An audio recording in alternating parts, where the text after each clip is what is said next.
America ఉపాధ్యక్షురాలు కమలా Harris బాల్యంలో తన భారత పర్యటనకు సంబంధించిన ఫోటోను తన అమ్మమ్మ తాతయ్యలకు సంబంధించిన ఆసక్తికర విషయాలను ఎక్స్ వేదికగా పంచుకున్నారు. గ్రాండ్ పేరెంట్స్ డేను పురస్కరించుకుని బాల్యంలో తన భారత పర్యటనకు సంబంధించిన ఫోటోను పోస్ట్ చేశారు. బాల్యంలో ఉండగా ఓసారి భారత్లోని అమ్మమ్మ తాతయ్యలను కలిసేందుకు వెళ్లానని రాసుకొచ్చారు. మా తాతయ్య ఓ రిటైర్డ్ సివిల్ సర్వెంట్ అని, నన్ను తనతో వాకింగ్కు తీసుకువెళ్లేవారని వెల్లడించారు. ఆ సమయంలో సమానత్వం, అవినీతిపై పోరాటం వంటి వాటి ప్రాధాన్యాన్ని ఆయన వివరించేవారని తెలిపారు.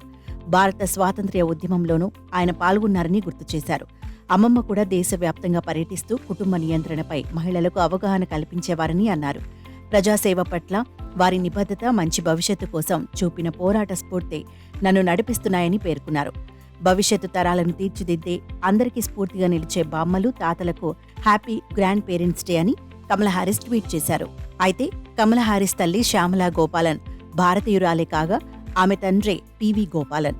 తమిళనాడుకు చెందిన ఆయన భారత ప్రభుత్వ అధికారిగా వివిధ హోదాల్లో పనిచేశారు. శ్యామల 1958లో ఉన్నత చదువుల కోసం కాలిఫోర్నియా వెళ్లారు. 25 ఏళ్ల వయసులో డాక్టరేట్ పూర్తి చేసి రొమ్ము క్యాన్సర్పై పరిశోధనలు జరిపారు. జమైకాకు చెందిన డొనాల్డ్ హారిస్ను ఆమె వివాహం చేసుకున్నారు. వీరికి పుట్టిన తొలి సంతానం కమలా హారిస్ కాగా రెండో సంతానం మాయా. మరోవైపు అమెరికా అధ్యక్ష ఎన్నికల ప్రచారంలో డెమోక్రటిక్ అధ్యక్ష అభ్యర్థిగా ఉపాధ్యక్షురాలు కమలా హారిస్ దూసుకెళ్తున్నారు. భారత మూలాలున్న అమెరికన్ అయిన కమలాకు అన్ని వైపులా మద్దతు లభిస్తోంది.